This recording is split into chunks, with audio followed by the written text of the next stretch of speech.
आइए जानते हैं झारखंड की 25 फटाफट बड़ी खबरों को केवल 5 मिनट में। उससे पहले वीडियो को लाइक करके चैनल को सब्सक्राइब जरूर कर दें।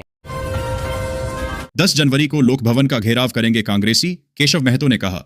ओबीसी छात्रों को छात्रवृत्ति के नाम पर गुमराह कर रही भाजपा झारखंड कांग्रेस 10 जनवरी को लोक भवन का घेराव करेगी। केशव महतो ने भाजपा पर ओबीसी छात्रों को छात्रवृत्ति के नाम पर गुमराह करने का आरोप लगाया है। कांग्रेस इस मुद्दे को लेकर सरकार के खिलाफ प्रदर्शन करेगी और छात्रों के अधिकारों की रक्षा के लिए आवाज उठाएगी।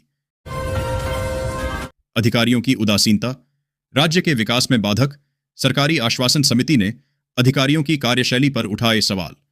झारखंड विधानसभा की सरकारी आश्वासन समिति ने अधिकारियों की कार्यशैली पर सवाल उठाए हैं। अधिकारियों द्वारा संतोषजनक प्रतिवेदन समय पर नहीं देने से विकास योजनाएं अटक रही हैं।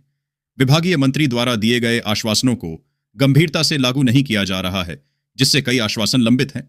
समिति ने 6 जिलों की यात्रा के दौरान जमीनी हकीकत का जायजा लिया और जवाबदेही तय करने पर जोर दिया है।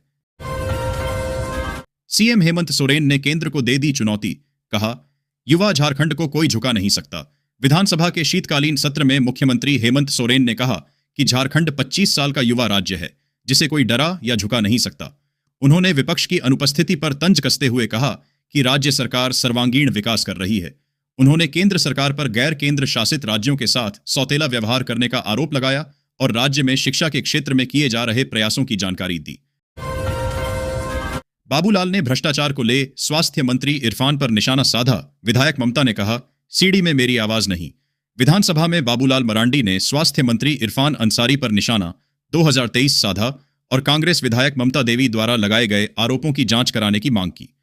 ममता देवी ने वायरल ऑडियो में अपनी आवाज होने से इनकार किया है, जिसमें उन्होंने नर्सिंग कॉलेज के लिए एनओसी में कमीशन का आरोप लगाया था। संसदीय कार्य मंत्री ने इसे कांग्रेस का अंदरूनी मामला बताया है। चतरा और पलामू में वन भूमि पर आवंटित कर दिया पट्टा। राज्य में पत्थर और बालू के प्रबंधन में अनियमितता का खुलासा। झारखंड के चतरा और पलामू में 8 वन भूमि पर पट्टे आवंटित किए गए हैं, जिससे राज्य में पत्थर और बालू के प्रबंधन में अनियमितता का खुलासा हुआ है। यह मामला भूमि आवंटन में भ्रष्टाचार और अवैध खनन की ओर इशारा करता है, जिससे राज्य सरकार की कार्यशैली पर सवाल उठ रहे हैं। चाईबासा में आदिवासियों पर हुए लाठीचार्ज की उच्च स्तरीय जांच हो, आदित्य साहू ने राज्यसभा में उठाई आवाज।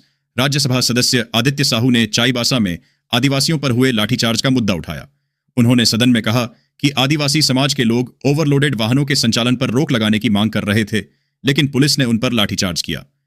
साहू ने निर्दोषों को जेल भेजे जाने और पूर्व मुख्यमंत्री मधु कोड़ा के साथ दुर्व्यवहार की जांच की मांग की, ताकि भविष्य में ऐसी घटनाओं की पुनरावृत्ति न हो। जेपीएससी से चयनित 8 अभ्यर्थियों को करें बहाल। अधिक अंक लाकर भी नियुक्ति से रह गए थे वंचित। झारखंड हाई कोर्ट ने जेपीएससी 11वीं से 13वीं नियुक्ति परीक्षा में चयनित 8 अभ्यर्थियों को तुरंत नियुक्त करने का आदेश दिया है। अदालत ने कहा कि इन अभ्यर्थियों को योगदान दिलाकर प्रशिक्षण में भेजा जाए। यह निर्देश जितेंद्र रजक समेत 8 अभ्यर्थियों की याचिका पर सुनवाई के बाद आया, जिन्होंने नियुक्ति नहीं करने को चुनौती दी थी। अदालत ने स्पष्ट किया कि ये नियुक्तियां दूसरे मामले में सुनवाई के बाद प्रभावित हो सकती हैं। केंद्रीय मंत्री से मिलने के लिए 1 साल से मांगा जा रहा समय झारखंड के मंत्रियों को नहीं देते। तरजीह झारखंड विधानसभा में चर्चा है कि राज्य के मंत्रियों को केंद्रीय मंत्री से मिलने के लिए 1 साल से समय मांगा जा रहा है, लेकिन उन्हें तरजीह नहीं दी जा रही है। इस मुद्दे पर सदन में कई सदस्यों ने अपनी चिंता व्यक्त की। मंत्रियों का कहना है कि केंद्र सरकार से संबंधित कार्यों में समन्वय की कमी हो रही है, जिससे राज्य के विकास पर असर पड़ रहा है। रांची में कुशवाहा महासभा का महाधरना। ओबीसी को 27% आरक्षण बहाल करने की मांग। रांची में कुशवाहा महासभा ने ओबीसी आरक्षण को 27% बहाल करने की मांग को लेकर महाधरना आयोजित किया। महासभा का कहना है कि ओबीसी समुदाय को उनका हक मिलना चाहिए और सरकार को इस दिशा में उचित कदम उठाने चाहिए। उन्होंने चेतावनी दी कि अगर मांगें पूरी नहीं हुई तो वे आंदोलन तेज करेंगे। बीजेपी सार संगठनात्मक चुनाव का एक चरण पूरा। 16 मंडलों को मिले नए अध्यक्ष। बीजेपी धनबाद ग्रामीण जिला भाजपा के 16 मंडल अध्यक्ष और 13 मंडल प्रतिनिधियों का चुनाव सफलतापूर्वक संपन्न हो गया। इस चुनाव प्रक्रिया के माध्यम से पार्टी ने अपने सांगठनिक ढांचे को और मजबूत करने का प्रयास किया है। चुनाव में कार्यकर्ताओं ने उत्साहपूर्वक भाग लिया और नए अध्यक्षों का चयन किया गया। में 50 डिग्री तापमान पर भी रहेगी ठंडक। गोमो में बड़ा नवाचार। नए साल में चालकों को मिलेगी राहत। धनबाद के गोमो विद्युत लोको शेड में रेल इंजन चालकों के लिए एक नई पहल की जा रही है। अब चालकों को 50 डिग्री सेल्सियस तापमान में काम नहीं करना होगा। विद्युत लोको शेड में इसका परीक्षण चल रहा है और नए साल में इसे उपहार के रूप में देने की तैयारी है। इससे चालकों को गर्मी से राहत मिलेगी। SNMMCH में फर्जी सर्टिफिकेट से MBBS में एडमिशन, यूपी के छात्र के खिलाफ कार्रवाई। SNMMCH धनबाद में एक फर्जी सर्टिफिकेट के जरिए MBBS में एडमिशन का मामला सामने आया है। उत्तर प्रदेश के एक छात्र के खिलाफ FIR दर्ज की गई है। आरोप है कि छात्र ने जाली दस्तावेज जमा करके कॉलेज में दाखिला लिया। पुलिस मामले की जांच कर रही है और जल्द ही आगे की पास। पीएम किसान 22वीं किस्त के 2000 रुपए इस दिन मिलेंगे। फाइनल तिथि जारी। पीएम किसान की 22वीं किस्त को लेकर देश भर के किसान भाई काफी उत्साहित हैं, क्योंकि हाल ही में 19 नवंबर 2025 को 21वीं किस्त जारी की गई थी और उसके तुरंत बाद अब सभी लाभार्थी 22वीं किस्त का इंतजार कर रहे हैं। हर बार की तरह इस बार भी सरकार किसानों को आर्थिक सहायता देने की अपनी प्रक्रिया को आगे बढ़ा रही है। पीएम किसान सम्मान निधि योजना के तहत किसानों को साल में 3 बार 2000 से 2000 रुपए की मदद सीधे उनके बैंक खाते में भेजी जाती है। मनिया सम्मान योजना 16वीं 17वीं किस्त के 5000 रुपए महिलाओं को इस दिन मिलेंगे। फाइनल तिथि जारी। झारखंड राज्य की महिलाओं के लिए फिर से बड़ी खुशखबरी आई है। अभी कुछ ही समय पहले सरकार ने मनिया सम्मान योजना की 15वीं किस्त का भुगतान दीपावली से पहले जारी किया था, जिसके बाद अब महिलाएं बेसब्री से 16वीं 17वीं किस्त का इंतजार कर रही हैं। विभागीय सूत्रों के अनुसार इस बार सरकार एक बड़ा फैसला लेने जा रही है, जिसके तहत 16वीं और 17वीं दोनों किस्तें एक साथ जारी की जाएंगी। सहारा इंडिया परिवार का नया रिफंड लिस्ट जारी। सहारा इंडिया की विभिन्न योजनाओं में अपनी पूंजी निवेश करने वाले करोड़ों भारतीय नागरिक पिछले कई सालों से अपनी धनराशि वापस पाने की आस लगाए बैठे हैं। यह एक लंबी और जटिल कानूनी प्रक्रिया रही है, जिसमें सुप्रीम कोर्ट और भारतीय प्रतिभूति एवं विनिमय बोर्ड यानी सेबी की प्रत्यक्ष भागीदारी है।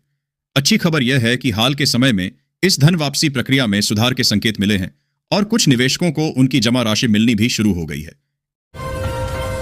LPG गैस सिलेंडर वालों के लिए बल्ले बल्ले, आज बेहद सस्ता हुआ गैस की कीमत। जानिए, मौजूदा समय में महंगाई सभी आवश्यक चीजों पर असर डाल रही है। घरेलू उपयोग की गैस सिलेंडर से लेकर बिजली, राशन तक हर चीज महंगी होती जा रही है। हर महीने की शुरुआत में नई LPG गैस सिलेंडर की कीमतें जारी की जाती हैं, जिससे उपयोगकर्ताओं को जानकारी मिलती है कि उनके शहर में कितनी दरें लागू हैं। इस बार भी देश के कई राज्यों में गैस सिलेंडर की ताजा कीमतें जारी हो चुकी हैं। स्टील सेक्टर में बड़ा कदम। टाटा स्टील और लॉयड्स मेटल्स ने की साझेदारी।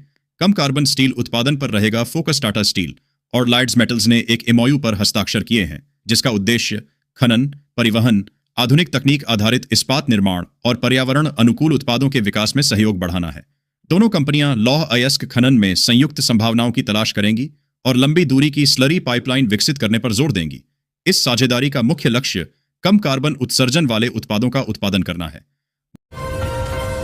मानगो में मादक पदार्थों पर पुलिस ने कसा शिकंजा।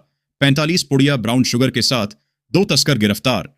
2 फरार। जमशेदपुर के मानगो में पुलिस ने मादक पदार्थों के खिलाफ कार्रवाई करते हुए 2 तस्करों को 45 पुड़िया ब्राउन शुगर के साथ गिरफ्तार किया है, जबकि 2 तस्कर फरार हो गए। पुलिस ने इलाके में मादक पदार्थों के कारोबार पर शिकंजा कस दिया है और आरोपियों के खिलाफ मामला दर्ज कर लिया है। फरार आरोपियों की तलाश जारी है। इनकैब की 177 एकड़ जमीन पर टाटा स्टील की नजर। लीज खत्म होने के बाद बढ़ी कानूनी जंग। NCLT से हाईकोर्ट तक उलझा विवाद। जमशेदपुर में टाटा लीज नवीकरण के बीच इनकैब इंडस्ट्रीज की 177.07 एकड़ जमीन चर्चा में है। टाटा स्टील इस जमीन को अपने प्लांट विस्तार के लिए वापस लेना चाहता है, जबकि इनकैब के मजदूर अपने बकाया भुगतान की उम्मीद कर रहे हैं। मामला NCLT से दिल्ली उच्च न्यायालय तक पहुंच गया है, जहां RR काबेल्स और पेगासस एसेट्स रिकंस्ट्रक्शन कंपनी ने टाटा स्टील के कदमों पर आपत्ति जताई है। MGM अस्पताल में 600 कर्मचारियों की बायोमेट्रिक जांच शुरू। ड्यूटी से गायब रहने वालों पर गिरेगी गाज। जमशेदपुर के MGM अस्पताल में जिला प्रशासन ने सख्ती दिखाते हुए 600 कर्मचारियों की बायोमेट्रिक अटेंडेंस शुरू की है। ड्यूटी से गायब रहने और समय पर न आने की शिकायतों के बाद यह कदम उठाया गया है। बायोमेट्रिक सिस्टम से कर्मचारियों की उपस्थिति पर डिजिटल निगरानी रखी जाएगी, जिससे अस्पताल की कार्यप्रणाली में सुधार और मरीजों को बेहतर सेवाएं मिलने की उम्मीद है। 36 बेड का नया रनिंग रूम। बिमलगढ़ में लोको पायलट और ट्रेन मैनेजर को मिलेंगी ये खास सुविधाएं। एक क्लिक में जाने सब कुछ। चक्रधरपुर रेल मंडल के बिमलगढ़ स्टेशन में 36 बेड का अत्याधुनिक रेलवे रनिंग रूम शुरू किया गया। DRM तरुण हुरिया ने इसका उद्घाटन किया। इस रनिंग रूम में लोको पायलटों, सहायक लोको पायलटों और ट्रेन मैनेजरों के आराम के लिए वातानुकूलित विश्राम कक्ष, योग कक्ष, सुसज्जित डाइनिंग हॉल और इंडोर गेम्स की सुविधाएं हैं। डीआरएम ने रनिंग स्टाफ को रेलवे संचालन की रीढ़ बताया। सदन में गूंजा वन पट्टाधारियों का मामला। कोल्हान क्षेत्र में नहीं बन रहे जाति प्रमाण पत्र, जानिए सरकार क्या बोली। मनोहरपुर के झामुमो विधायक जगत मांझी ने विधानसभा के शीतकालीन सत्र में कोल्हान क्षेत्र के वन पट्टाधारियों का जाति प्रमाण पत्र निर्गत नहीं होने का मुद्दा उठाया। उन्होंने कहा कि पश्चिमी सिंहभूम जिले के वन पट्टाधारियों को लंबे समय से जाति प्रमाण पत्र नहीं मिल रहा है, जिससे उनके बच्चे शिक्षा और सरकारी योजनाओं से वंचित हैं। मंत्री दीपक बिरुवा ने समस्या स्वीकार करते हुए जल्द समाधान का आश्वासन दिया। हजारीबाग में शाहनवाज के घर 200 पुलिसकर्मियों के साथ एनआईए का छापा।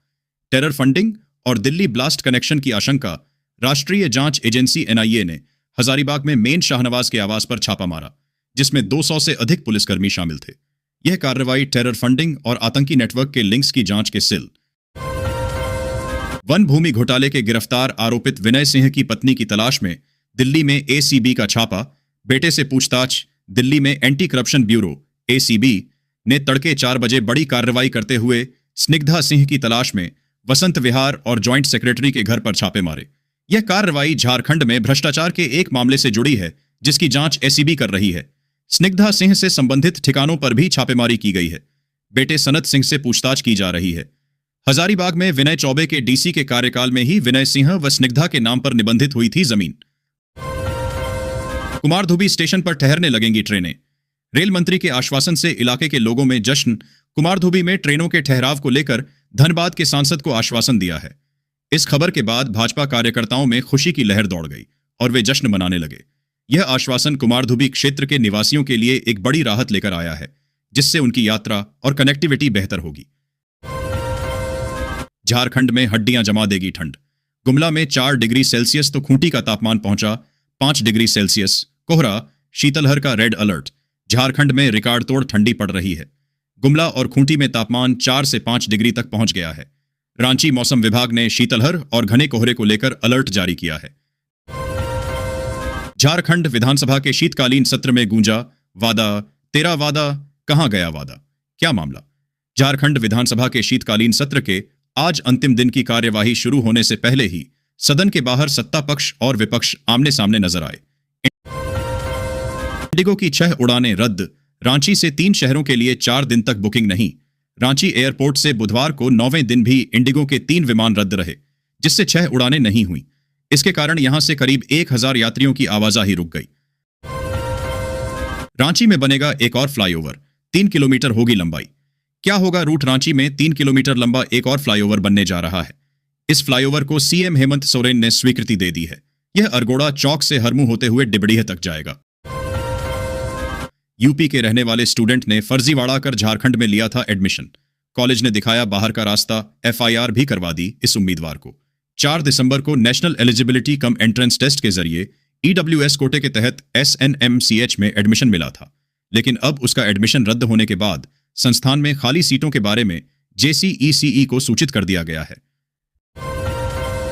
झारखंड की हेमंत सोरेन सरकार ने बुधवार को विधानसभा में प्रस्ताव पेश किया कि रांची का मुख्य राजभवन अब भगवान बिरसा मुंडा के नाम पर बिरसा भवन और दुमका का राजभवन संताल विद्रोह के पुलिस अधिकारी ने बताया कि पीड़ित ने 3 दिसंबर को शिकायत दर्ज कराई थी, जिसके अनुसार साइबर अपराधियों ने उन्हें फोन कर दावा किया कि उनके नाम से जुड़े एक नए बैंक अकाउंट में 6 करोड़ 2 लाख रुपए का अवैध ट्रांजैक्शन पकड़ा गया है। अनुबंध पर कार्यरत महिला पर्यवेक्षिकाएं होंगी नियमित, मंत्री ने दिया आश्वासन। झारखंड विधानसभा में अनुबंध पर कार्यरत महिला पर्यवेक्षिकाओं को नियमित करने का आश्वासन मंत्री ने दिया है। इस फैसले से राज्य की महिला पर्यवेक्षिकाओं में खामोशी की लहर है।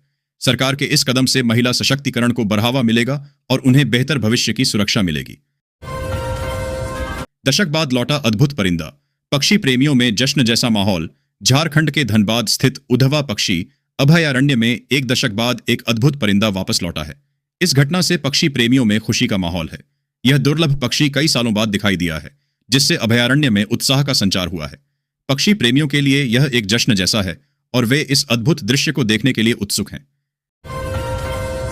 झारखंड सरकार पर यूनियन मोस्ट फॉर कोल का बड़ा आरोप।